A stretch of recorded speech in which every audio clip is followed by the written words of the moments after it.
Good afternoon. Cigar Review 38, H. Upmann, AJ Fernandez, Papis.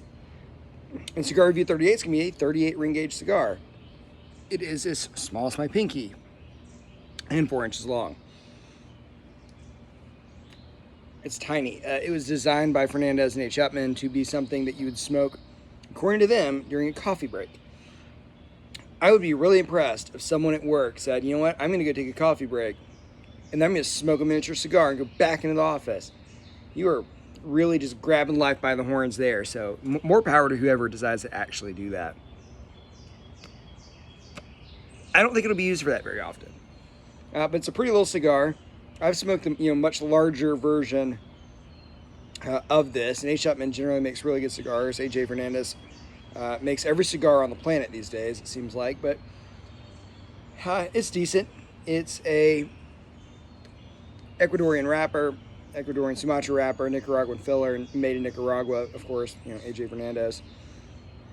And it is called the Papis, which apparently is what AJ Fernandez likes to call his friends and family. It literally means daddy. Personally, the only people I've ever heard use the word papi are prostitutes in movies and on TV shows. But it does legitimately mean daddy, so I'm sure it's not always used that way. It has led to the joke about the cigar, papa fritas, French fries, because it's literally the size of a French fry. It is frankly too small.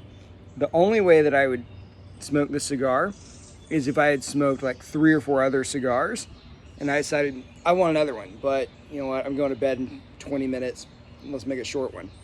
There's absolutely no way that I would ever smoke just one cigar and smoke this. It's just not worth making your clothes smell and your breath smell and everything else smell like cigars.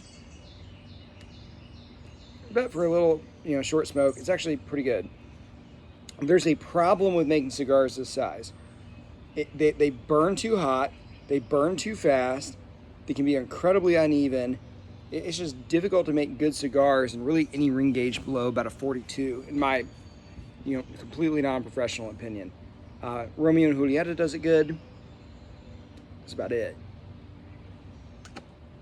There's a lot of complaints about this particular cigar, saying that it cracks, that the wrapper cracks, which is not particularly surprising, right? It's a small cigar, so anything that's happening internally is more likely to affect what's happening externally, including cutting it, tapping it, all sorts of stuff. It's just, small things are easier to break, right?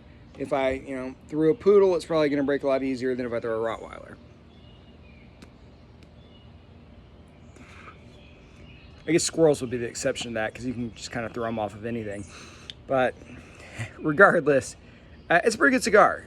For a small little cigar, they've done a great job. I get notes of graham cracker. When I initially smelled it without lighting it, really musty. It smelled, if you've ever been like a military surplus storage, it's where it smells kind of damp and dirty, and that's what the cigar smells like. Until you actually light it, and I actually get graham crackers and some more taste. So overall, pretty good. As far as a hold by recommendation, it would depend on what you want it for. Would I ever buy this cigar just to think, I'm going to sit there in the backyard and smoke cigars? No, it's too small. What's the point? Again, the only point that I see it being where, and I'm using it today, I'm smoking it today because I already did a review and I don't want to smoke another big cigar. If I had a group of people over, I've had 3 or 4 cigars in a 4-hour period, but everyone else is still smoking, and I want to still try to match them but not finish another one, this would be brilliant for that. So overall, I'll give it a buy rating, but it's almost a neutral. I mean, it's not fantastic. That is cigar review number 38, the H. Upmann by AJ Fernandez, Papis.